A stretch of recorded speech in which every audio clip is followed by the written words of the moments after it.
আসসালামু আলাইকুম রহমতুল্লাহ। আউযু বিল্লাহি মিনাশ শাইতানির রাজিম। বিসমিল্লাহির রহমানির রহিম। এই পত্রিকা কর্তৃক আয়োজিত শুদ্ধভাবে কোরআন শিক্ষার জন্য তাজবিদ কোর্সের ১৪তম ক্লাসে আপনাদের সবাইকে স্বাগত জানাচ্ছি। আশা করছি আল্লাহর রহমতে সবাই ভালো আছেন। আমাদের রমজান মাসের ২/৩ প্রায় গত হতে যাচ্ছে। আমাদের ক্লাস হওয়ার ৪টি বাকি আছে মাত্র। টোটাল ১৮টি ক্লাস হওয়ার কথা ছিল, আজকে ১৪তম ক্লাস। তো আজকের ক্লাসটি শুরু করার জন্য আমাদের সম্মানিত কোর্স ইনস্ট্রাক্টর মঈনুল ইসলাম ভাইকে বিনীত অনুরোধ করছি। জি, আসসালামু আলাইকুম ওয়া রাহমাতুল্লাহি ওয়া বারাকাতুহু। আলহামদুলিল্লাহ। আমার স্লাইডটি কি দেখা যাচ্ছে? জি, দেখা যাচ্ছে। জি, আলহামদুলিল্লাহ। আল্লাহ তাআলা বহুত বড় শুকরিয়া যে আল্লাহ সুবহানাহু ওয়া তাআলা আমাদেরকে আমাদের 14 নম্বর ক্লাসে এসে আসার তৌফিক দান করছেন। এবং আজকের ক্লাসে আমরা আরো বেশ কিছু বিষয় নিয়ে আলোচনা করবো ইনশাআল্লাহ। আজকের ক্লাসে আমরা খুব বড় ধরনের কোনো রুলস নিয়ে আলোচনা করবো না, বাট ছোট ছোট কিছু টার্ম আছে যেগুলো আমরা কোরআনে হামেশা দেখতে পাবো এবং খুবই ইম্পর্টেন্ট এবং জেনে রাখা খুবই উত্তম। কারণ ওই সমস্ত বিষয় যদি আমরা না জেনে রাখি তাহলে হয়তো কিছু কিছু ক্ষেত্রে আমাদের মিসিং হয়ে যাবে যখন আমরা কোরআন তেলাওয়াত করতে যাব। তো সেই সমস্ত বিষয়গুলোই আজকে আলোচনা করবো ইনশাআল্লাহ। তো শুরুতেই 4টি বিষয় আমি আপনাদের সামনে উপস্থাপন করতেছি। একটি হচ্ছে আনা পড়ার নিয়ম এবং আল্লাহ শব্দ ও লাম পড়ার নিয়ম, র পড়ার নিয়ম এবং নুনে কুতুনি। এই 4টা বিষয় আজকে আলোচনা করবো ইনশাআল্লাহ। ইনশাআল্লাহ। সর্বপ্রথম আনা শব্দটি নিয়ে আসি। কুরআনুল কারিমে 60+ বারের বেশি আনা আছে। যত আনা আছে কোনো আনাই টানা যাবে না, শুধুমাত্র 4টা আনা টানা যাবে। সংক্ষেপে আনাতে টানা মানে শুধু 4 আনা টানা। এই 4টি আনা হলো আনা মিলা, আনা সিয়া, আনা বু, আনা বা। এছাড়া আর যত জায়গায় আনা পাবেন ওগুলোতে টানা যাবে না। এই 4টি জাস্ট সহজেই শুধু আমরা এই 4টি মনে রাখবো যে 4 জায়গায় টানতে হবে, আর বাকি যে সমস্ত আনাগুলো আমাদের সামনে আসবে ওগুলো তো আমরা টানবো না।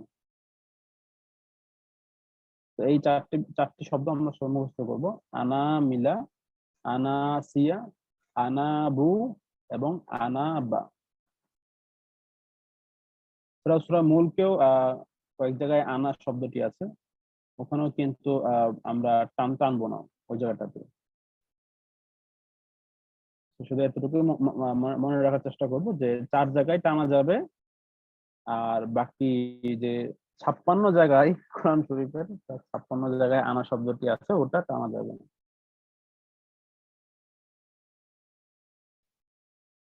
আচ্ছা, আনাগুলোর আয়াতগুলো হলো সূরা লোকমান, এখানে আয়াত সহ দেয়া আছে। যেমন এই জায়গাটাতে আমরা টানবো, কারণ এই 4টি আনাতে আমাদেরকে টানতে হবে। সূরা লোকমানে আছে, সূরা জুমারে আছে, সূরা ফুরকানে আছে, সূরা ইমরানে আছে। এগুলোতে আমরা টানবো, বাদ বাকিগুলোতে যা পাবো ওগুলো আমরা টানবো না। যেমন আমরা যখন পড়বো তখন আমরা এইভাবে পড়বো: واتبع سبيل من أناب إلي ثم إلي وأنابوا إلى الله لهم البشرى مما خلقنا أنعاما وأناسيا كثيرا وإذا خلوا عضوا عليكم الأنامل من الغيظ। মানে এখানে আলিফ থাকার পরেও টানা যাবে না বাকিগুলোতে। হ্যাঁ, নরমালি তো জবরের পরে খালি আলিফ থাকলে আমাদেরকে টানতে হয়, তাই না? হ্যাঁ, এই মাছ রুলসটা আমরা সবাই জানি। কিন্তু যখন শব্দটা হবে আনা, স্পেসিফিক যখন এই শব্দটা হবে আনা, তখন আমরা শুধু 4 জায়গায় টানবো, মানে 4 জায়গায় আমার মাত্রা হবে, আর বাকি যত জায়গা আছে ওই জায়গায় আমার মাদ হবে না, অর্থাৎ আমি না টেনে পড়ে যাব। আলিফটা দিচ্ছে কেন?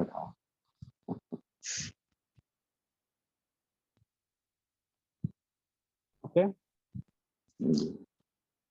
যেমন আমরা সূরা মুলকের একদম 3 নাম্বার পেজ, 3 নাম্বার পেজে যদি মেবি 3 থেকে 4 নাম্বার লাইনে একটা আয়াত আছে, কুল ইন্নামাল ইলমু ইনদাল্লাহ ওয়া ইন্নামা আনা নাযীরুম মুবিন। ওখানে কিন্তু আমরা ওয়া ইন্নামা আনা নাযীরুম মুবিন এটা পড়ি না, আমরা পড়ি কি ওয়া ইন্নামা আনা নাযীরুম মুবিন। সো ওই আনাতে আমরা টান দেই না। এটা আপনার সূরা মুলক, আমি যদি দেখি সূরা মুলকটা আমি একটু বের করি। সূরা মুলক,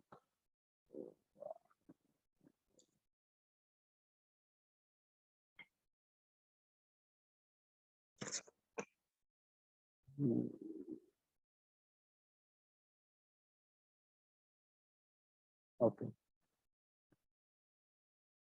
তো আমি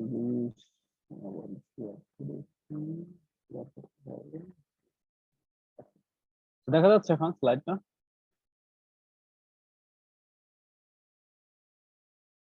দেখা যাচ্ছে, একটু বড় করতে হবে, বোঝা যাচ্ছে না। বড় কথা হবে না,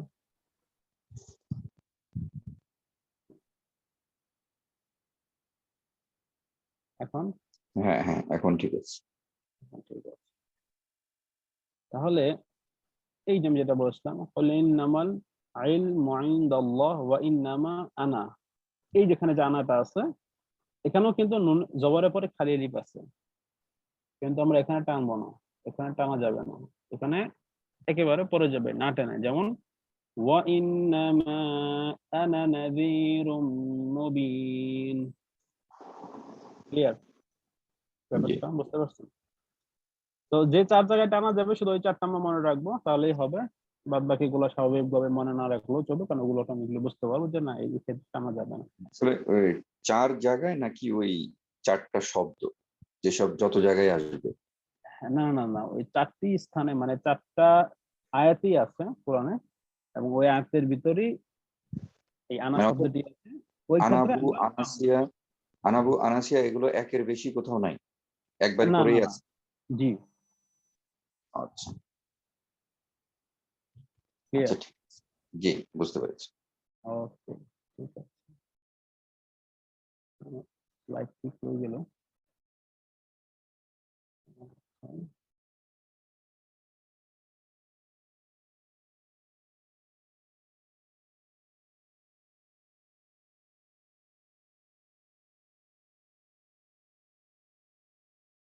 আমার মনে হয় আমাদের এটা শেয়ারটা স্টপ হয়ে গেছে, তাই না?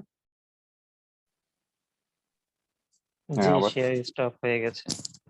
এটা আমার ওই মানে পেজে যেতে যে স্টপ শেয়ারে চলে গেছে। যাই হোক, এখন আবার চলে আসবে ইনশাআল্লাহ। ওকে, এখন ক্লিয়ার? জি ক্লিয়ার। আলহামদুলিল্লাহ। তো এই ছিল আমাদের আনানি। এই চারটি ওয়ার্ড আমরা মনে রাখবো: আনামিলা, আনাসিয়া, আনাবু, আনাবা। আচ্ছা, এখন আসি আল্লাহ শব্দ উচ্চারণ করার নিয়ম। আল্লাহ শব্দের আগে যখন জবর বা পেশ থাকে তখন আল্লাহ শব্দটি পুরো বা মোটা করে পড়তে হয়। যেমন এখানে আছে কুল হুয়াল্লাহ। তো এখানে আল্লাহ শব্দের পূর্বে জবর আছে ওয়া এর উপর, এই জন্য এটা মোটা করে হয়েছে, মোটা করে পড়তে হচ্ছে। যেমন আল্লাহ। কিন্তু যখন আল্লাহ শব্দের আগে জের হবে, আল্লাহ শব্দের আগে মিমের নিচে দেখেন জের আছে, তো যখন জের হবে তখন এটা পাতলা করে পড়তে হবে, চিকন করে পড়তে হবে। যেমন মিল্লাহ, তাহলে একটা আসতেছে কি আল্লাহ, ওয়াল্লাহ, মিল্লাহ, হুমুল্লাহ। তার মানে জবর বা যখন পেশ থাকবে তখন আমরা মোটা করে পড়বো, আর যখন জের থাকবে আল্লাহ শব্দের পড়বে তখন আমরা পাতলা করে পড়বো। তাহলে এখানে যখন আমরা পড়বো তখন উচ্চারণ করবো কুল হুয়াল্লাহু আহাদ ফাযাদাহুমুল্লাহু মারাদা। আর যখন জের আসবে লাইক বিসমিল্লাহির রহমানির রহিম। ক্লিয়ার? জি ক্লিয়ার। জি জি। ঠিক আছে। তো আল্লাহ শব্দ উচ্চারণ করার নিয়ম এখানে যেমন দেয়া আছে, লা, ল, আচ্ছা, এখন আমরা আসি লাম পড়ার নিয়ম। অন্যান্য সব লামের ক্ষেত্রে জবর হলেই আ, পেশ হলেই উ এবং জের হলেই ই উচ্চারিত হবে। যেমন জবর আছে, নরমালি লামের উপর যখন জবর থাকে আমরা কি জানি, লাম জবর লা। লামের উপর যখন পেশ থাকে লাম পেশ লু। আর লামের নিচে যখন জের থাকে তখন লাম জের লি। তার মানে উচ্চারণটা আসতেছে আমার আ, উ এবং ই হয়ে। আমরা যদি এই আয়াতটি পুরোটা তেলাওয়াত করি, وَإِذَا لَقُوا الَّذِينَ آمَنُوا قَالُوا مَالِكِ يَوْمِ الدِّينِ। তাহলে এখানে লা, এখানে লু এবং এখানে লি। তো এটাই আমরা খেয়াল করব যে যখন লামের উপর জবর থাকবে তখন ওখানে আমরা আ শব্দ উচ্চারণ করব, যখন লামের উপর পেশ থাকবে তখন আমরা উ শব্দ উচ্চারণ করব, এবং যখন লামের নিচে জের থাকবে তখন ই এই টাইপের উচ্চারণ হবে। তো এই ছিল আমাদের এটা লাম এটা বুঝলাম পড়ানো। না। এটা তো জি, সব এটা তো সব হরফের ক্ষেত্রে একই রকম। এটা লাম আলাদা হলো কেন? আলাদা কিভাবে হলো? সব যেমন হরফের তো আচ্ছা বলেন। জি, আচ্ছা আচ্ছা, যেমন আমি একটা উদাহরণ দিই আপনাদেরকে। আমরা কি জানি আইন, তাই না? জি, সব হরফ বলতে কি কিছু কিছু হরফের ক্ষেত্রে আপনার ভিন্নতা থাকতে পারে। সেক্ষেত্রে হয়তো সবগুলো হরফ যদি আমরা এখন একসাথে আ ই উ করে যদি প্র্যাকটিস করি তাহলে হয়তো বুঝতে পারবো যে কোন হরফের মধ্যে ভিন্নতা আছে। তবে এখানে শুধুমাত্র স্পেশালি লামের লামের কথাই আসছে এখানে, যে লাম শব্দের উপর যখন জবর থাকবে তখন আ। যেমন আহ আপনার যেমন হামজা, হামজার উপরে যখন জবর থাকবে তখন কিন্তু হামজার জবর আ। হামজার উপর যখন পেশ থাকবে তখন উ, এবং হামজার নিচে যখন জেড থাকবে তখন ই। আ, উ, ই, তাই না? জি, তো এটা, তো এখানে শুধুমাত্র লাম লাম শব্দটা আসছে। তো কারণ একটা জিনিস আমাদেরকে মাথায় রাখতে হবে, দেখেন আমরা যখন এখানে এই যে আল্লাহ শব্দটা আমরা পড়েছি তখন কিন্তু আমাদের এখানে আল্লাহ শব্দের মাঝখানে কিন্তু আমাদের লাম আসছিল, তাই না? আল্লাহ শব্দ লিখতে আমাদের লামের ব্যবহার আছে। তো আমরা যখন যখন আমরা আপনার কি বলে যখন আল্লাহ শব্দটা বলি, তো একটা হলো যে আমরা অনেকে বলি, একজন বলি আল্লাহ, আবার অনেক সময় বলি আল্লাহ, তাই তো? অনেকে বলি।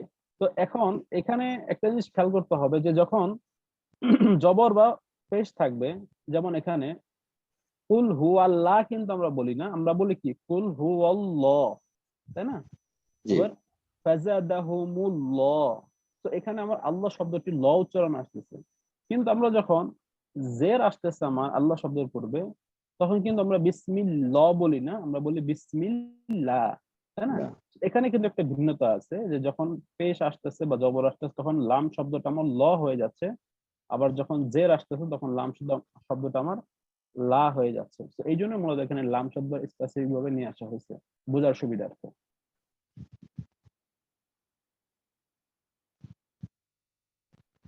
তো এই ছিল লাম নিয়ে, যাতে করে আল্লাহ শব্দটা পুরোটা আপনার খুব ভালোভাবে বুঝতে পারেন, এই জন্য মূলত এখানে লাম শব্দটা আনা হয়েছে।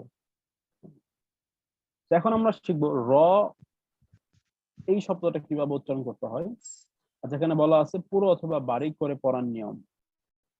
এখানে কয়েকটা বিষয় আসছে, যেমন র এর উপর সরাসরি জবর বা পেশ হলে পুরো হবে, এবং জের হলে বারিক হবে। এটা অনেকটা লামের মতোই, কারণ লাম শব্দটা আমরা দেখেছি যে জবর বা পেশ হলে, স্পেশালি আল্লাহ শব্দটার ক্ষেত্রে জবর বা পেশ হলে মোটা হবে এবং জের হলে পাতলা হবে। তো এখানে রয়ের ক্ষেত্রে দেখেন যখন জবর বা পেশ হবে তখন পুরু হবে, এবং যখন জের হবে পাতলা হবে। এখন পুরু এবং পাতলা এই ব্যাপারটা কিভাবে বুঝবো? এখানে যখন যদি আমরা শব্দটা উচ্চারণ করি, তো একটা শব্দ আমরা উচ্চারণ করতে, যখন আমরা উচ্চারণ করবো এই শব্দটা, এখানে আসছে কি র পেশ রু, র পেশ রু। তো র পেশ রু এবং র জবর র। তো খেয়াল করি একটু, একটা হলো রু এবং আরেকটি হচ্ছে র। আর যখন আমরা র এর নিচে জেড দিচ্ছি তখন আসতেছে কি র জেড রি, র রু রি। উচ্চারণটা একটু দেখেন খেয়াল করে। যখন আমরা জবর এবং পেশ দিচ্ছি তখন আসতেছে কি রু র, আর যখন জেড দিচ্ছি রি। তাহলে কিন্তু আমার এই শব্দটার মধ্যে একটা ভেরিয়েশন আছে, অর্থাৎ যখন জবর পেশ হচ্ছে তখনই আমার মোটা হচ্ছে, এবং যখন জের হচ্ছে তখন কিন্তু এটা অটোমেটিকলি পাতলা হয়ে যাচ্ছে। ক্লিয়ার এই ব্যাপারটা? না কোনো আপনার কি ভুল শুনতেছেন, না আমি যেটা বললাম সেটার সাথে আমার উচ্চারণটা সঠিক? জি, শুনতে পেয়েছি। জি, রু, র এবং রি, তাহলে দুইটা শব্দের মধ্যে, দুইটা উচ্চারণের মধ্যে ভেরিয়েশন আছে, একটা হচ্ছে মোটা এবং আরেকটি হচ্ছে পাতলা। তো এখন এটা তো র এর জবর এবং পেশ এবং জেরের ক্ষেত্রে ছিল। এখন যখন র হরফের উপর যখন তাসদীদ হবে তখন কি হবে? সেখানে তাসদীদ হরফের ক্ষেত্রে জবর অথবা পেশ হলে পুরো হবে এবং জের হলে পাতলা হবে। তো এখানেও যেমন উচ্চারণটা আসতেছে, তাহলে কিভাবে? মার র, ইয়াফির রু, ইয়াফির রু, মার র। এবং যখন জের আসতেছে তখন আসতেছে কি? দুররি, দুররি। এগুলো কিন্তু আমাদের অনেক সময় তেলাওয়াত করার সময় এই ভুলগুলো আমাদের হয়ে থাকে। আমরা কোথায় পাতলা করবো এবং কোথায় মোটা করবো, এটা অনেক সময় আমাদের ভুল হয়ে যায়। অনেক সময় এখানে দুররি এরকম অনেকে মোটা করে ফেলে, বা মার র অনেকেই পাতলা করে ফেলে। সো না, এটা করা যাবে না। যখন জবর পেশ থাকবে তাজিদের উপর তখন আমাদেরকে মোটা করতে হবে, যেমন মার র, ইয়াফির রু। এবং যখন জের হবে তখন দুররি। আবার যখন র সাকিন, তো ডানে বা তার আগের হরফে জবর বা পেশ হলে পুরো হবে। এখন আসতেছে সাকিন নিয়ে। আমরা জবর, জের এবং তাজদিদ নিয়ে আলোচনা করলাম, এখন আসবো র এর পর যখন সাকিন হবে, ঠিক ওই সাকিনের পূর্বের হরকতটা কি সেটা আমরা খেয়াল করবো। যে যদি জবর বা পেশ থাকে তাহলে মোটা হবে, যখন পাতলা হবে, জের হবে তখন পাতলা হবে। মূল ব্যাপারটা হচ্ছে যে যখন জবর অথবা পেশ হবে, সেটা আল্লাহ শব্দের পূর্বেই হোক এবং সেটা লামের ক্ষেত্রে হোক অথবা সেখানে র এর ক্ষেত্রে হোক, আমার ভয়েসটা, উচ্চারণটা আমার মোটা হচ্ছে বা পুরো হচ্ছে। আর যখন জের আসতেছে তখন অলওয়েজ পাতলা হচ্ছে।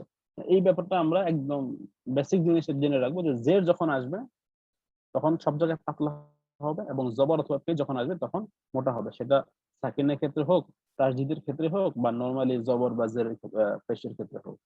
তো এখানে যেরকম সাকিনের উপর রয়ের পর আমার সাকিন ছিল, কিন্তু রয়ের পূর্বের হরফটা আমার জবর আসছে, যার কারণে এখানে কিভাবে আমরা উচ্চারণ করব? লাইক ফিল আরদি, আরদি। এখানে যদি আমি আরদি বলি তাহলে কিন্তু আমার ভুল হচ্ছে। আরদি বলা যাবে না, আরদি। অর্থাৎ আমার মুখটা একটু গোলাকার করতে হবে যাতে করে আমার শব্দটা মোটা আসে। লাইক আর, একটি হচ্ছে আর, আরেকটি আর। আমি যখন মুখটা যখন চ্যাপ্টা করে ফেলবো তখন আমার ওটা পাতলা হয়ে যাচ্ছে, লাইক আর। আর যখন আমি মুখটা একটু গোলাকার করব তখন সেটা আমার মোটা হয়ে যাবে, লাইক আর, আর, আর, ফুল, আর, ফিল, আরদি, ফুরকান। আর যখন আমি এখানে জেদ দিয়ে পড়তেছি, ফিরআউন, ফিরআউন। ঠিক 4 নাম্বারটাও যদি আমরা খেয়াল করি, র সাকিন, আগের হরফে সাকিন বা তার আগের হরফে জবর অথবা পেশ হলে পুরো হবে।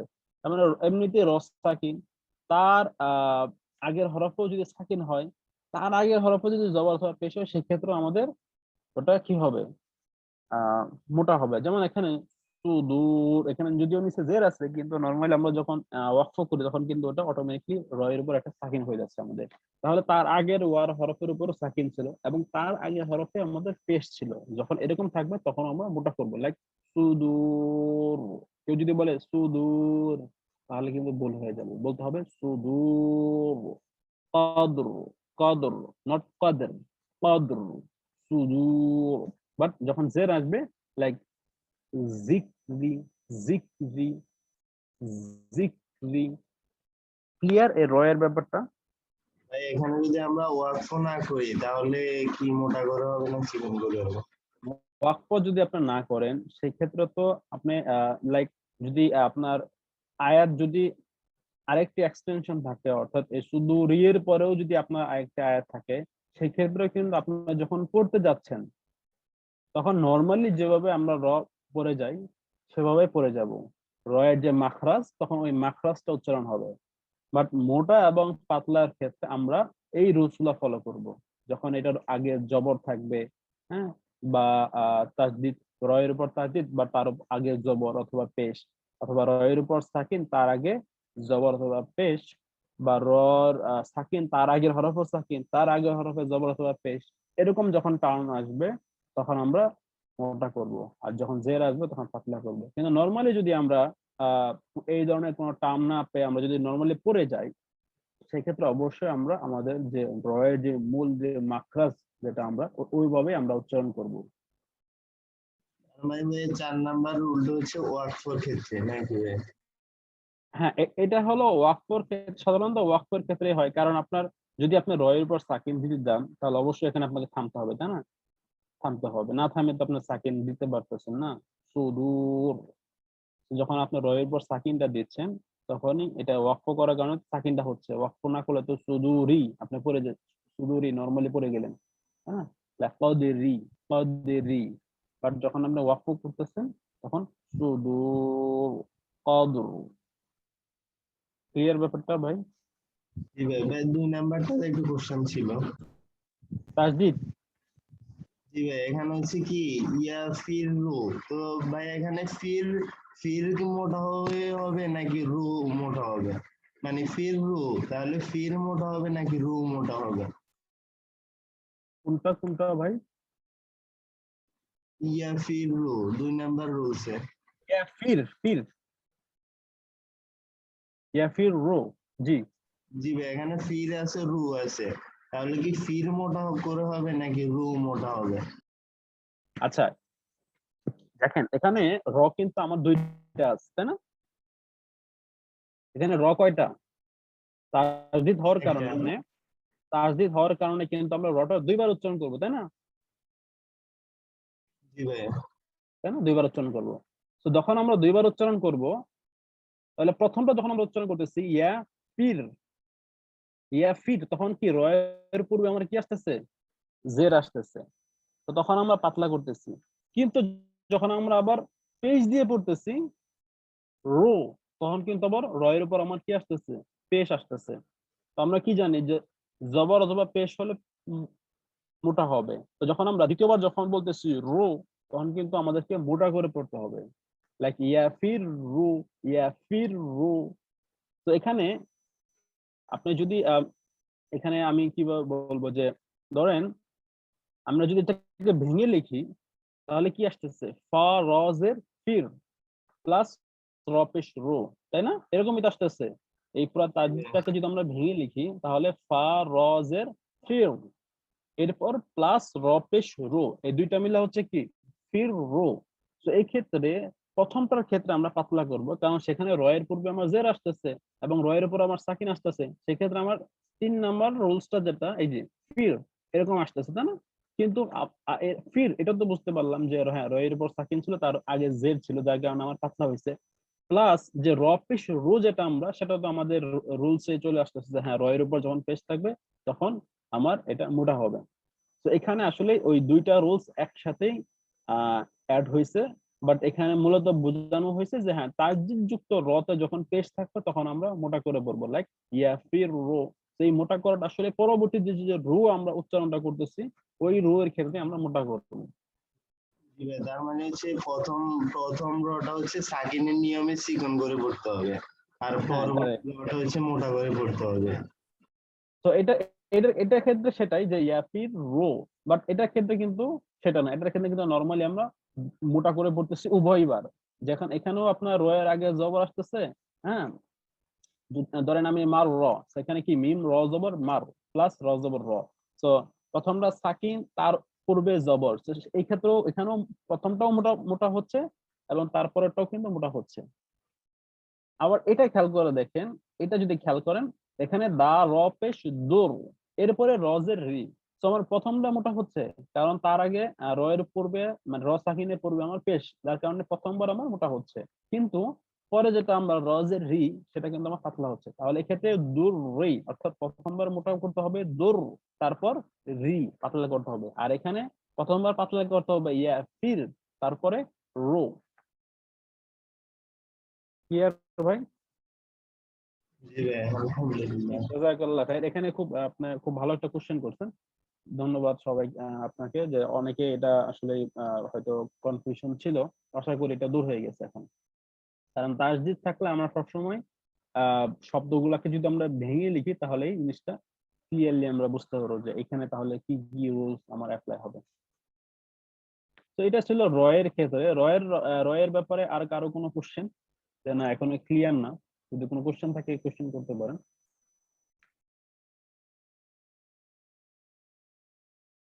আচ্ছা, যদি কোশ্চেন না থাকে তাহলে আমরা নেক্সটে চলে যাব। আচ্ছা, এখানে কি বলা আছে দেখেন, র পুরো বা বারিক করে পড়ার নিয়ম।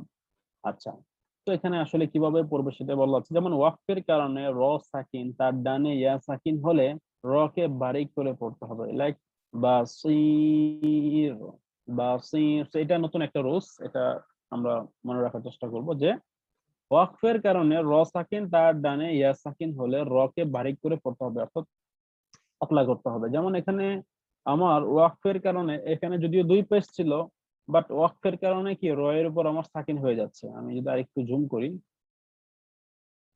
তো এখানে আমার দুই পেজ ছিল, কিন্তু ওয়াকফের কারণে এটা আমার রটা অটোমেটিকলি সাকিন হয়ে যাবে, তাই না? তো র তো সাকিন হয়ে গেল, এবং তার পূর্বের যে ইয়া, এটার উপরও সাকিন আছে। তো রুলসটা হলো এখানে যদি এরকম থাকে, ইয়া থাকে এবং তার উপর সাকিন থাকে, তাহলে আমার রটা পাতলা হয়ে যাবে, লাইক বাসির। এখানে আমি বাসির মোটা করতে পারবো না, এখানে পাতলা করে পড়তে হবে, বাসির খয়র, বাসির খয়র। ক্লিয়ার? এরপর র সাকিন হয়ে তার ডানে জের ভিন্ন শব্দ হলে র পুরো করে পড়তে হবে।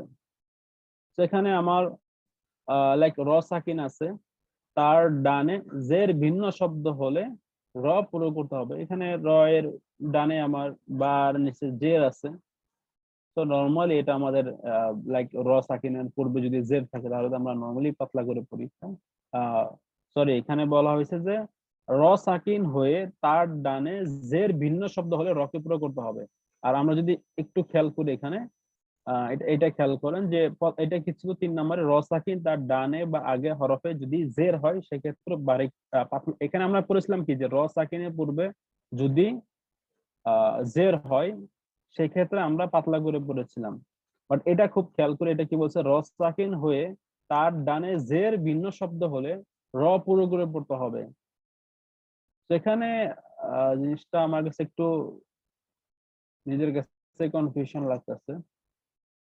না, ওটা ভিন্ন শব্দ আর কি, রব্বি আলাদা শব্দ, ভিন্ন শব্দ বলছে। একই শব্দ, আগেরটা ছিল একই শব্দ, এটা ভিন্ন শব্দ। ও আচ্ছা, আচ্ছা আচ্ছা, হ্যাঁ ঠিক আছে, কারেক্ট। এখানে যেটা মিন করছে সেটা হচ্ছে যে এখানে তো আমরা দুইটা শব্দ না, একটা হলো রব্বি, আরেকটা হচ্ছে লাইক রব্বির জিউন, তাই না? দুইটা শব্দ, তো এটা ভিন্ন শব্দ বলা হয়েছে। আর ওটা হলো হরফ, ভিন্ন হরফ, মানে একই শব্দের ভিন্ন হরফ, আর এখানে শব্দটাই ভিন্ন। তো এখানে বলা হয়েছে র সাকিনের পূর্বে যদি ভিন্ন শব্দ থাকে সেক্ষেত্রে পুরো করে পড়তে হবে, রব্বির জিউন, রব্বির জিউন। ক্লিয়ার ব্যাপারটা? তো এই দুইটা জিনিস খেয়াল করবো। একটা হলো যে যদি আপনার কি বলা হয়েছে যে একটি শব্দের ভিতর যদি র এর পূর্বে যদি জের থাকে তাহলে আমরা পাতলা করে পড়বো, কিন্তু যদি র সাকিনের পূর্বের কোন শব্দে যদি জের থাকে সেক্ষেত্রে আমরা মোটা করে পড়বো। এরপর আমরা 7 নম্বরে আসি, যে র সাকিন তার ডানের হরফে জের আর রা এর বামে, অর্থাৎ এই 7টি হরফে একটি হলে পুরো করতে হবে। এখানে 7টি হরফ আছে, খ, সদ, ব, গইন, প, কফ এবং গ। তো এই 7টি হরফ আসলে তখন কি হবে, পুরো করতে হবে। লাইক কি বলছে এখানে, এখানে যেমন র আছে, র সাকিনের বলা হয়েছে তার ডানের হরফে জের আর রায়ের বামে এই 7টি হরফ আসলে, এটা হলো র সাকিন তার ডানের হরফে জের। এটা তো আমরা আগেই অলরেডি পড়েছিলাম, র সাকিন তার ডানের হরফে জের। এখানে আসলে তো আমাদের আমরা জানি যে কি পাতলা বারিক, করতে হবে। ব্যাপারটা বারিক। একটু খেয়াল করে, হ্যাঁ। জি, কিন্তু বামে এখানে এই শব্দটা আসছে। হ্যাঁ, মানে এখানে এখানে একটা মানে টুইস্ট আছে, মানে আমি খুব খেয়াল করি আমরা, কারণ এগুলো দেখেন একটু 19-20 হয়ে গেলে কিন্তু জিনিসটা প্যাচ লেগে যেতে পারে, এই জন্য খুব খেয়াল করি আমরা। এখানে কি বলা আছে দেখেন, র সাকিন তার ডানের হরফে জের। তো এখানে নর্মালি আমরা কি র সাকিন তার ডানের হরফে জের, এটা আমরা কি জানি যে র সাকিনের পূর্বে যদি জের থাকে তাহলে আমাদের কি করতে হবে, পাতলা করে পড়তে হবে। এটা তো আমরা সবাই জানি, তাই না? কিন্তু কিন্তু প্রশ্ন হলো যে এখানে কি বলা হয়েছে, আর রায়ের বামে হুস্স, অর্থাৎ এই 7টি হরফ হলে পুরো হবে। তো এই 7টি যখন আসবে তখন পুরো হবে, আর এই 7টি হরফ যখন না আসবে তখন পাতলা হবে। ব্যাপারটা এরকমই, তাই না? তো এটা যদি আমরা উদাহরণটা যদি খেয়াল করি, এখানে আপনার কি বলা আছে, র সাকিন, তার পূর্বে ফা আসছে, পায়ের নিচে জের। তো এই ক্ষেত্রে কি হবে, পাতলা হবে না মোটা হবে? এটা মোটা হবে। এখানে এখানে র আছে, র সাকিন, তার পূর্বে মিম আসছে, সেখানে কি পাতলা হবে না মোটা হবে? মোটা হবে। মোটা হবে। শিওর? হ্যাঁ, ওই যে সদ বামের শব্দ সোয়াদ, বামের শব্দ কফ। জি জি জি সেখানে আমাকে দেখতে হবে যে এই হরফগুলা, রাইট, অফ, সদ, জি লাইক এর আগে আমরা পড়েছিলাম এই যে এখানেও র সাকিন তার পূর্বে ফা, এখানেও কিন্তু র সাকিন তার পূর্বে ফা, বাট এখানে আমরা কি করছি, পাতলা করছি। এখানে আমরা মোটা করব কেন? কারণ তার ওই যে ওই ওয়ার্ড গুলো আছে। বামে কি আসছে, কফ আসছে। এটা কিন্তু খুব মজার একটা টুইস্ট, মানে এটা খুব বোঝার জিনিস। 3 নম্বরের রুলস যেটা ছিল সেটা র সাকিন ছিল, তার পূর্বে আমার জের ছিল, কোন হরফ ছিল সেটা আমরা দেখি নাই, বা তার ডানে কোন হরফ আছে সেটাও আমরা দেখি নাই। সরাসরি আমরা পড়ছিলাম কি, হ্যাঁ র সাকিনের পূর্বে যখন জের থাকবে তখন আমরা পাতলা করে পড়বো, লাইক ফিরআউন। কিন্তু এখানে র সাকিন তার পূর্বে যদিও ফির, কিন্তু এখানে এটা ফির হবে না, ফির হবে, কারণ তার ডানে তার বামে ছিল কি, অর্থাৎ এই 7টি হরফ। তাহলে এই 7টি হরফ আমাদেরকে মনে রাখতে হবে, হ, সদ, ওয়া, গইন, ক, কফ, ব। এই 7টি হরফ আমরা রাখবো এবং আমরা দেখবো যে হ্যাঁ র সাকিনের পর এই 7টি হরফ আসছে কিনা। যদি আসে তখন আমরা এটা মোটা করব, যদিও পূর্বে জের থাকে। ক্লিয়ার ব্যাপারটা? তাহলে এখানে কয়েকটি জিনিস আছে যেগুলো আমাদেরকে মুখস্থ রাখতে হবে। যেমন প্রথমে আমরা আনা দিয়ে 4টি আমাদের শব্দ আসছে, এই 4টি শব্দ আমাদেরকে মুখস্থ করতে হবে। এরপর এখানে যে এই রয়ের ব্যাপারে, যেমন পূর্বের যেগুলো ছিল, পূর্বে আমরা যে কয়টা পয়েন্ট আলোচনা করলাম, এই কয়টা পয়েন্ট কিন্তু জাস্ট কয়েকটা পয়েন্ট, আপনার কয়েকটা রুলস, বা যেরকম কি যে জবর বা পেশ থাকলে মোটা হবে, জের হলে পাতলা হবে। হ্যাঁ, এরপর তাসদীদের এরকম সেম জবর বা পেশ হলে মোটা হবে, জের হলে পাতলা হবে, যেগুলো আমরা অলরেডি অনেকটা দেখা গেছে যে 1-2 বার পড়লে জিনিসটা হয়ে যায়, এটা আর বারবার পড়তে হবে না। এই ক্ষেত্রে আমাদেরকে এই 7টি হরফ মনে রাখতে হবে। তো এই 7টি হরফ মনে রাখার সহজ উপায় হচ্ছে এই যেখানে যে একদম বলা আছে খুসসা যাতিন কিজ, খুসসা যাতিন কিজ। তো এটা আমরা 4-5 বার যদি প্র্যাকটিস করি, খুসসা যাতিন কিজ, তাহলে হবে কি সহজেই এটা আমাদের এই 7টি হরফ আমরা মনে রাখতে পারবো। আর তখন আমরা যখন পড়বো তখন আমরা চিন্তা করবো যে হ্যাঁ এখানে কি আসছে, তাহলে কি র সাকিন, যদিও এটা দেখা যাচ্ছে যে হ্যাঁ র সাকিনের পূর্বে আমার জের, এটা পাতলা হওয়ার কথা, কিন্তু যেহেতু এখানে র সাকিনের পর অর্থাৎ তার বামে আমার আসতেছে কি হ, সদ, দ, গইন, ক, কফ, জ, এই 7টি হরফে একটি হরফ আসছে, সেখানে আমি এটা পাতলা হবে, এটা আমাকে মোটা করে পড়তে হবে। আর এই 7টি হরফ বাদে যা হরফ যা আসবে তা আমাদেরকে পাতলা করতে হবে, যেগুলো আমরা এর আগেও 3 নম্বর রুলসটা আমরা পড়েছিলাম যেরকম। ক্লিয়ার? ভাই 6 নাম্বারটা একটু ক্লিয়ার করলে ভালো হয়। 6 নাম্বারটা, আচ্ছা 6 নাম্বারটা যেটা, এই যে র সাকিন হয়ে তার ডানে জের ভিন্ন শব্দ হলে র পুরোপুরি পড়তে হবে। যেমন এই 6 নাম্বারটার সাথে আমরা যেমন এখানে 6 নাম্বারটার সাথে আমরা এটা দেখবো, 3 নাম্বারটাই দেখবো, তাইলে মোটামুটি বুঝতে পারবে। যেমন এখানে ফির লেখাটা আছে, এই ফিরটা কিন্তু একটা শব্দ এবং এটা একদম র এর সাথে কানেক্টেড, অর্থাৎ ফা এবং র কানেক্টেড শব্দ, আলাদা কিন্তু কোনো শব্দ না। তো কানেক্টেড শব্দ যখন থাকবে ওই ক্ষেত্রে যখন র সাকিনের পূর্বে জের হবে তখন আমরা নরমালি পাতলা করে পড়বো। কিন্তু এখানে কিন্তু এটা কিন্তু কানেক্টেড শব্দ না, এটা হলো ভিন্ন শব্দ। র সাকিন ঠিক আছে, কিন্তু তার পূর্বে যে রব্বি, এটা হলো একদম ভিন্ন একটি শব্দ, তো র এর সাথে কোনো সংযুক্ত না। তো ওই ক্ষেত্রে দেখতে হবে যে হ্যাঁ যদি ভিন্ন কোনো শব্দে হয় বা তার নিচে যদি জেরো হয় তারপর আমরা পুরোপুরি পড়বো, মোটা করে পড়বো, রব্বির উজিউন, নট রব্বির জিউন, বলতে হবে রব্বির উজিউন। একটা হলো কানেক্টেড শব্দ, একটা হলো ডিসকানেক্টেড শব্দ। একসাথে থাকলে সেক্ষেত্রে আমরা জের হলে পাতলা করে পড়বো, কিন্তু যদি ভিন্ন শব্দ হয় সেক্ষেত্রে জের হলে আমরা মোটা করে পড়বো। 3 নাম্বার ভিন্ন ছিল, মানে আলাদা ছিল। হ্যাঁ 3 নাম্বারটা তো একসাথে ছিল, যার কারণে নরমালি জের হওয়ার কারণে আপনার ফিল ফিল আর দি এখানে তো হ্যাঁ। ভিন্ন আছে না। না, এখানে তো শব্দ তো একটা, আর এখানে তো শব্দই ভিন্ন।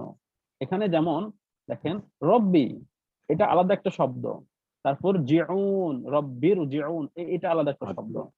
রব্বি এটা আলাদা একটা শব্দ, এটা আলাদা একটা শব্দ, আর এটা আলাদা একটা শব্দ, দুইটা দুই শব্দ। কিন্তু এখানে আরবি, এটা কিন্তু একটা শব্দ।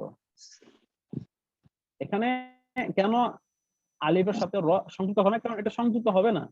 আলিফের সাথে আপনি র সংযুক্ত করতে পারবেন না, এটা আপনাকে আলাদাই লিখতে হবে। এভাবে আমরা পড়ছিলাম না যে প্রথম দিক দিয়ে যে কয়েকটা শব্দ আছে যেগুলো সংযুক্ত হয় না, সংযুক্তবিহীন শব্দ, সেগুলোর সাথে আমরা সংযুক্ত আলিফ আর র কখনো আমরা সংযুক্ত করতে পারবো না। আপনি বায়ের সাথে সংযুক্ত করবেন, মিমের সাথে সংযুক্ত করবেন, আলিফের সাথে র সংযুক্ত করতে করা যাবে না, এটা আলাদা লিখতে হবে। বাট যেহেতু এটা একটা শব্দের ভিতরে, যার কারণে এটা এখানকার রুলস অ্যাপ্লাই হয়েছে। জবরের পরে র আসছে, এই জন্য মোটা হয়েছে। কিন্তু এটা পুরোটাই শব্দটাই ভিন্ন, দুইটা দুই শব্দ, যার কারণে এই রুলসটা হয়েছে। এখন ক্লিয়ার ভাই? আর কারো কোনো প্রশ্ন আছে?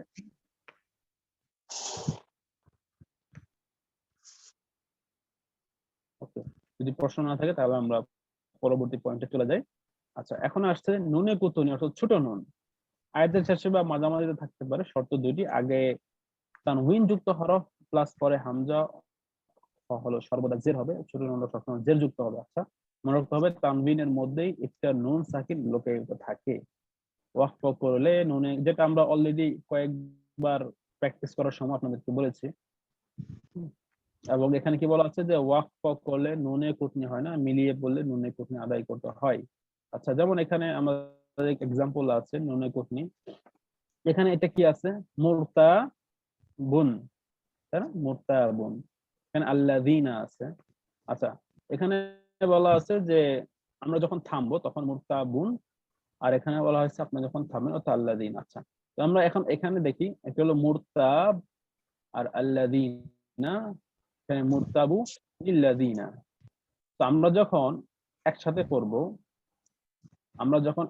পড়ব, তখন এখানে কি মুরতাবুল্লাযিনা না, এটা মুরতাবুনিল্লাযিনা। এটা আপনার কোরআন যখন আপনারা করবেন, কোরআনের দেখবেন ম্যাক্সিমাম জায়গায়, অর্থাৎ আমি যে কোরআনটা পড়ি, কোরআনে তো অনেকগুলো ফন্ট আছে, আমি যে হাফিজে কোরআনটা পড়ি সেখানে আপনার ম্যাক্সিমাম জায়গায় একদম আলিফের নিচে নুন কিন্তু দেয়াই থাকবে।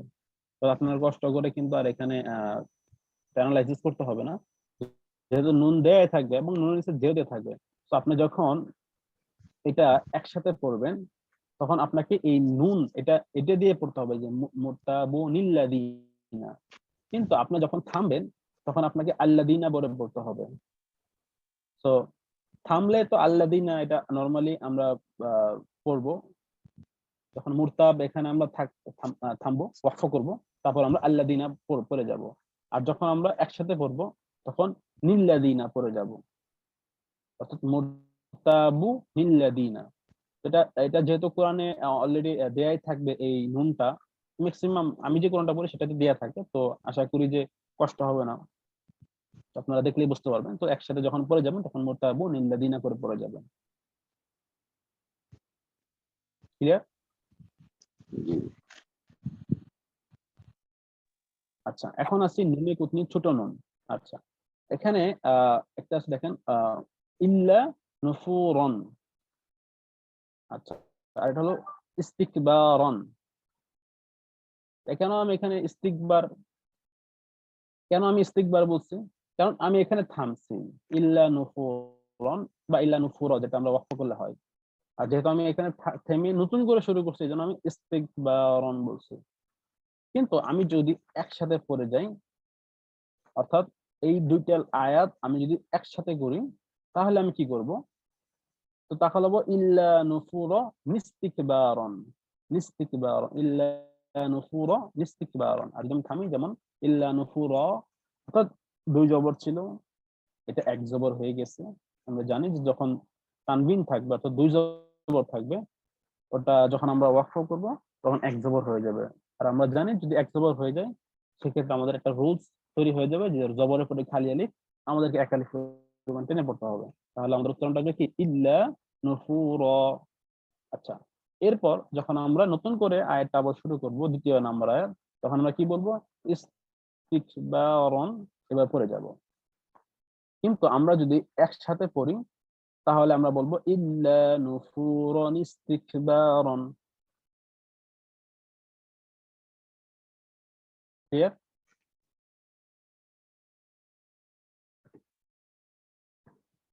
ভাই এখানে বুঝতে হচ্ছে কষ্ট হচ্ছে? প্রথমটাতে আলিফের নিচে জের আছে, এটা কিভাবে বুঝবো? এখানে তো আলিফের উপরে জবর থাকতে পারতো, মানে প্রথমটাতে তো কিছু দেওয়া নাই, উপরেরটাতে আর কি নীল কালারের এটা যেটা। এটা জি ভাইয়া। না, এই জন্যই তো যে যখন এরকম থাকবে তখন আমরা ইস্তিকবার অর্থাৎ জের দিয়ে পড়বো। আর যখন আপনার দুইটা একসাথে হয়ে যাবে তখন তো আমরা দেখতেই পাচ্ছি যেখানে এরকম এরকম দেয়াই থাকবে কোরআনে, একদম এই এই যে আলিফের নিচে নুন, তার নিচে জের, এটা পর্যন্ত দেয়া থাকবে। তো এই এই শব্দটা দেয়া থাকবে, কিন্তু এই শব্দটা তখনই অ্যাপ্লাই হবে যদি আপনি একসাথে পড়ে যান। এখন আপনি যদি এই নুনটা বাদ দিয়ে পড়েন, আপনি যদি ইল্লা নুফুরা ইস্তিকবার পড়েন, মানে একসাথে যদি পড়েন যে ইল্লা নুফুরা ইস্তিকবার, সেক্ষেত্রে আপনার ভুল হবে। সেখানে এই যে নুনটা, এটা মাথায় রাখতে হবে যে উচ্চারণটা আসবে নিস, নট ইস। নিস একসাথে পড়ার ক্ষেত্রে, কিন্তু যদি আপনি থেমে পড়েন সেক্ষেত্রে আপনাকে ইস্তিকবার পড়তে হবে, অর্থাৎ নুনটার ব্যবহার হবে না, তখন শুধু হামজা সিনজের ইস এই শব্দটার ব্যবহার হবে। লাইক ইল্লা নুফুরা, এরপর ইস্তিকবারন, এটা ইল্লা নুফুরান ইস্তিকবারন।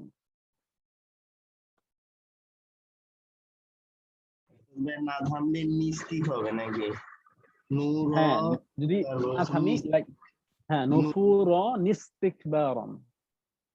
আচ্ছা, লেখাটা আবার একটু দেখা যাবে, যে প্রথম যে লেখাটা ছিল এটা শুরু হওয়ার আগে, ননে কুতনি। হ্যাঁ হ্যাঁ হ্যাঁ, এটা হুম, আয়াতের শেষে বা মাঝামাঝিতে থাকতে পারে, এর আগে মনে হয় একটা লাইন আছে। না, আচ্ছা আচ্ছা আচ্ছা। এটাই। আয়াতের শেষে বা মাঝামাঝিতে থাকতে পারে, শর্ত দুইটি, আগে তানমিন যুক্ত হরফ, পরে হামজা। এই এই খ নাম্বারটা একটু ওই ভাই, যে ভাই প্রশ্ন করলেন যে ভাই জবর থাকতে পারে, তার জন্য খ নাম্বারটা। সর্বদা জের হবে। আচ্ছা, এটা যে কোনো হরফের ক্ষেত্রে, হ্যাঁ? যে কোনো হরফ।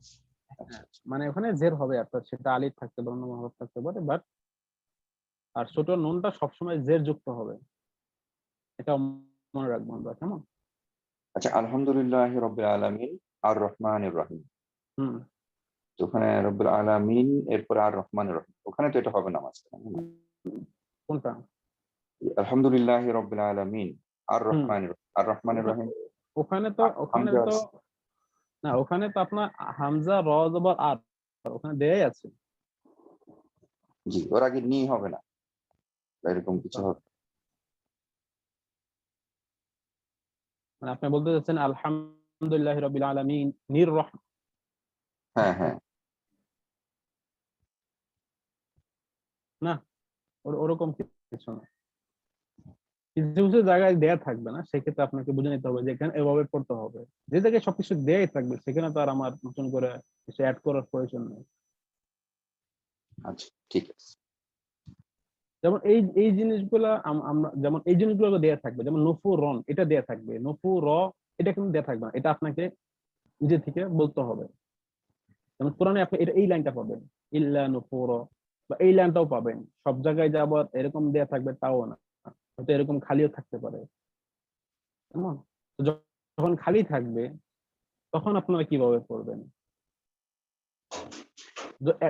তখন আমরা পড়বো যে যখন আমরা থামবো তখন নফু রনের জায়গায় নফু র হয়ে যাবে, আর আমরা হামদার নিচে একটা জের হয়ে যাবে, ইস্তিকবার এভাবে পড়ে যাবে। আর যদি আমরা না থামি তাহলে নফু র নিস্তিকবার এটা হয়ে যাবে।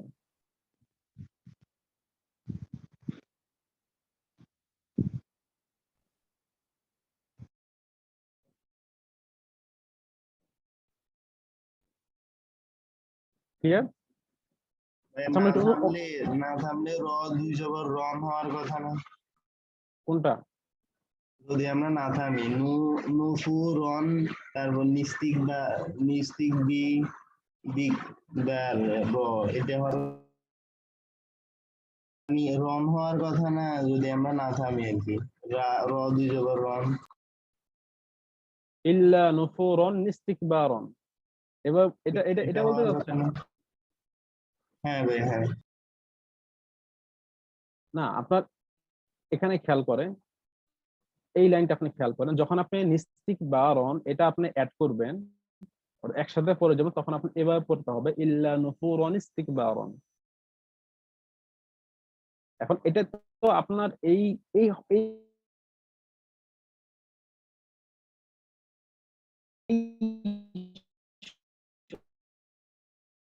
এই ক্ষেত্রে এমন একটা শব্দ আসলো যেখানে আপনার জবরদের পেতে আছে, সেই ক্ষেত্রে তো আপনি যখন আপনি একসাথে পড়বেন তখন তো আপনাকে দেখতে হবে যে ঠিক আছে তানবিনের পর আমার কোন হরফ আসছে।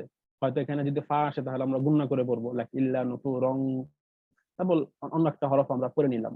যদি এখানে ইখফার কোনো হরফ থাকে, তাই না, সেটা তো আমরা ওই সময় ওইটা ওইভাবে আমরা পড়বো। বাট এই ক্ষেত্রে অর্থাৎ এই শব্দটার ক্ষেত্রে আমরা কিভাবে পড়বো সেটা এখানে বলা হয়েছে। যেমন এরকম অনেক শব্দ থাকবে যে আপনাকে যখন আপনি একসাথে পড়বেন তানবিন থাকতে পারে লাস্টে, সেক্ষেত্রে আপনি পরের শব্দটি হয়তো আপনার ইখফার কোন একটা হরফ আসবে, তখন আপনি ইখফার গুণনা করে পড়বেন।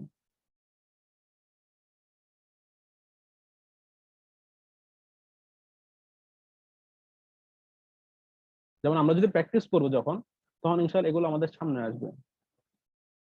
ঠিক আছে, চিন্তার কোনো কারণ নাই।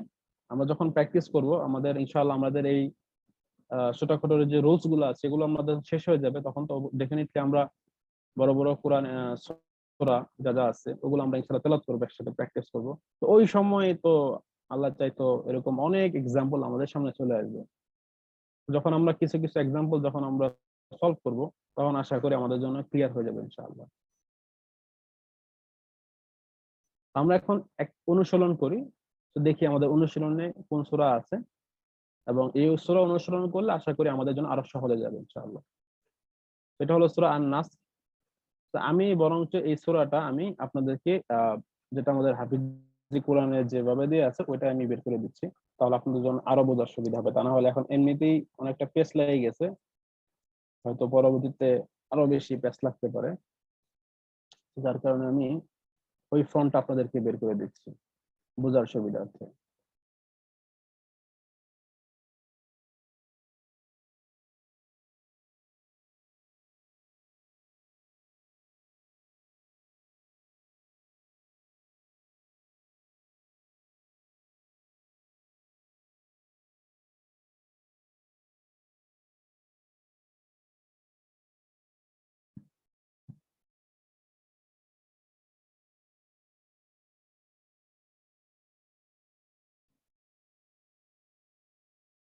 দেখা যাচ্ছে?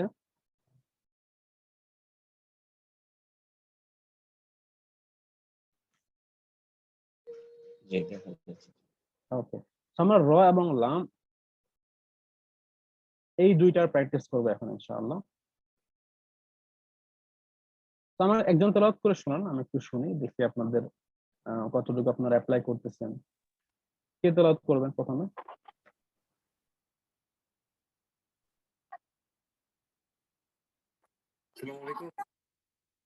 একজন তেলাওয়াত করেন। ফাহিম ভাই তেলাওয়াত করবেন? শুনতে পাচ্ছেন?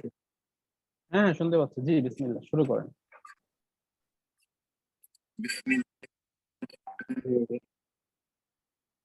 إذا جاء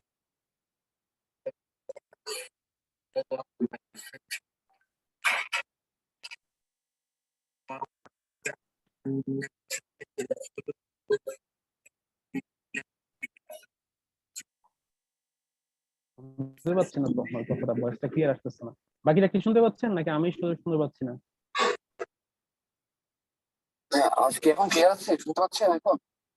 এখন আপনার এখন তো শুনতে পাচ্ছি, কিন্তু এর আগে যখন তেলাওয়াত করছেন তখন তো কিছুই শুনতে পাইনি। তখন মনে হয় মাইক্রোফোন দূরে চলে গেছিল। আমি আবার করবো।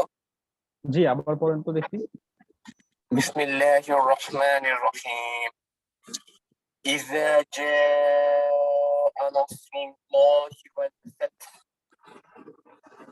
ورأيت الناس يدخلون في دين الله أفواجا فسبح بحمد ربك واستغفر إنه كان توابا। এখন আমাদেরকে বলেন এই জায়গাটাতে র এবং লাম কোথায় কোথায় ব্যবহার হয়েছে এবং কোথায় মোটা হবে কোথায় পাতলা হবে। প্রথম লাইনে আল্লাহতে মন্ত্র মোটা হবে, লামতে মোটা হবে। হ্যাঁ পুরো হবে। আচ্ছা, তার পূর্বে যে র আছে র কি হবে?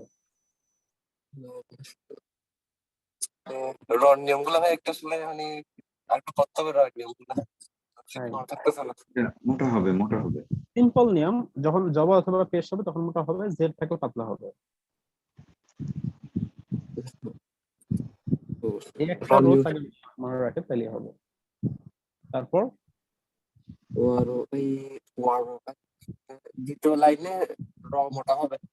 জি,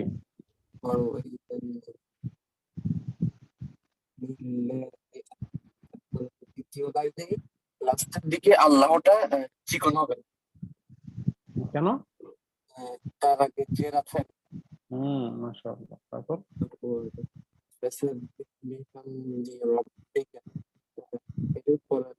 তৃতীয় লাইনে রব্বিকা, এখানে র মোটা হবে। আচ্ছা, তারপর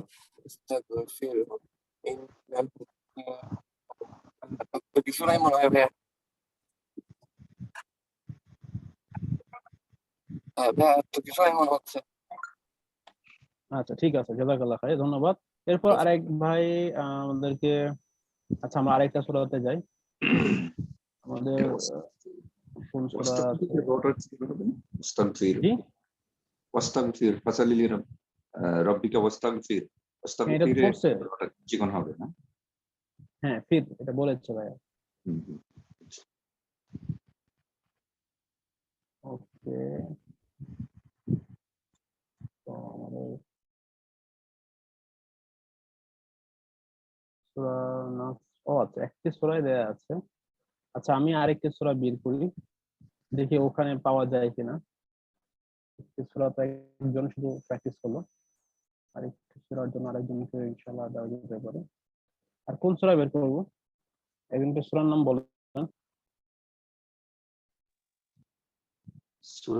সূরা ফিলের রব্বিন নাস র গুলো বেশি আছে, শেষের দুইটা সূরাতে আছে। ইলাফি কুরাইশিন, সূরা ফালাকটা বের করি না? আর আইতাল্লাজি সূরা মাউনেও আছে র। আমরা এই সূরাটাই দেখি।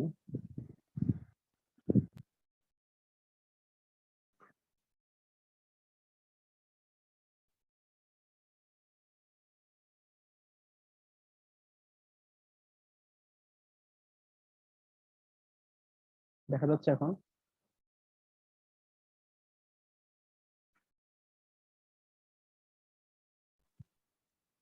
আরেকজন বলেন, কোন কোন ভাই বলবেন? জি আমার ভাই। জি, বিসমিল্লাহির রহমানির রহিম। কুল আউযু বিরাব্বিল ফালাক।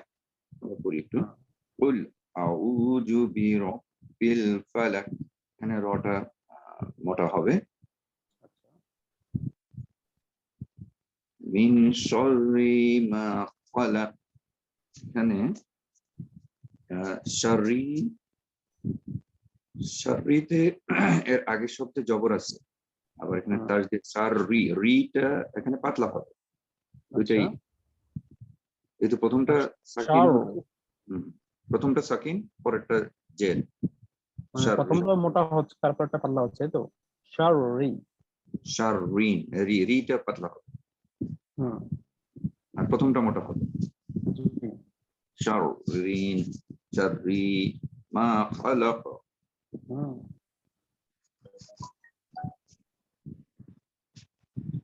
অমিন শাররি, অমিন শাররি গাসিকিন ইযা ওয়াকাব, অমিন শাররি গাসিকিন ইযা ওয়াকাব। ওয়াকাব ومن شر মিন শাররিন ومن شر النفاسات في العقد নাফাসাতি একালিফ করে টান হবে। نفاسات في العقد হুম, ومن شر حاسد إذا حسد হুম, মাশাআল্লাহ। এখানে জাযাকাল্লাহ খাইর। শারীরিক এখানে সবগুলোতে একই আসছে। হ্যাঁ, প্রথমটা মোটা, পরেরটা চিকন। হ্যাঁ, ঠিক আর এখানে আছে। অন্য কোনো রুলস আছে? অন্য কোনো রুলস আর যেগুলো পড়লাম? রুলস তো আহ, বিসমিল্লাহির রহমানির রহিমে আছে মিল্লাহ, আল্লাহ শব্দের রুলসটা আছে। আল্লাহ শব্দ বিসমিল্লাহি, এটা পাতলা এখানে হবে না? আবার এই যে রব্বিল, অর্থাৎ এখানে লামেরও কিন্তু রুলস একটা ছিল। হ্যাঁ, লামের উপর বলবে বিল ফালা। বিল যে আছে। ঠিক আছে, জাযাকাল্লাহ খাইর। বিসমিল্লাহির রহমানির রহিমে এটা আল্লাহটা চিকন হবে না? পাতলা হবে, হ্যাঁ, চিকন হবে। বিসমিল্লাহ এর রহমানির রহিম, রহমানের রতে মোটা হবে, রহমানের হ্যাঁ, রহিম, র রাইট, রহিম র মোটা মোটা হবে। হবে। জি, নির, র নির এটা পাতলা, র এটা মোটা। জি, প্রথমটা পাতলা, পরেরটা মোটা। নির রহমান। সেগুলো খেয়াল করলে কিন্তু দেখবেন আপনার পড়ানো সুন্দর হয়ে গেছে। আমরা বলি না যে আমার পড়া কেন অমুকের মতো হয় না, হবে কিভাবে? সে তো সব রুলস অ্যাপ্লাই করে, আমি কোন রুলস গুলো অ্যাপ্লাই করি, তাই না? তো এখন থেকে যখন আমরা এই সমস্ত রুলস গুলো অ্যাপ্লাই করবো, তখন দেখবেন যে আপনার পড়াটা অনেক সুন্দর হয়ে গেছে ইনশাআল্লাহ।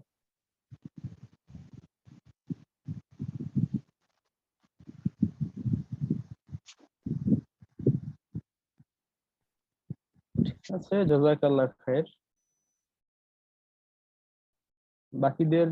বাকিরা আমাদের হৃদয় ভাই, তানভীর ভাই, আপনাদের কি অবস্থা? বুঝতে পারছেন তো জি ভাই ভাই, আপনারা সবাই? জি ভাই। আশা করি আর সমস্যা হওয়ার কথা না ইনশাআল্লাহ। আজকের ক্লাসটা অনেক ইম্পর্টেন্ট ছিল, অনেকগুলা পয়েন্ট আমরা রটা অনেক ব্যাপারটা জানতে পারলাম অনেক। হ্যাঁ, অনেকগুলা পয়েন্ট আমরা এগুলো শিখেছি। তবে না, বাসায় প্র্যাকটিস না করলে কিন্তু এগুলো কিন্তু পরে আবার যেই সেই হয়ে যাবে। বেশ কিছু জিনিস আছে যেগুলো প্র্যাকটিস না করলে এগুলো মনে থাকবে না। একবার যখন আপনারা ভালোভাবে প্র্যাকটিস করবেন, তখন আশা করি ওটার পরবর্তীতে সমস্যা হবে না, অর্থাৎ অটোমেটিকলি যখন অ্যাপ্লাই হয়ে যাবে রুলসটা। ঠিক আছে ইনশাআল্লাহ। তো আজকে ক্লাসটা আমরা এখানে সমাপ্ত ঘোষণা করি। আমরা ক্লাস শেষের দোয়াটা সবাই পড়ি।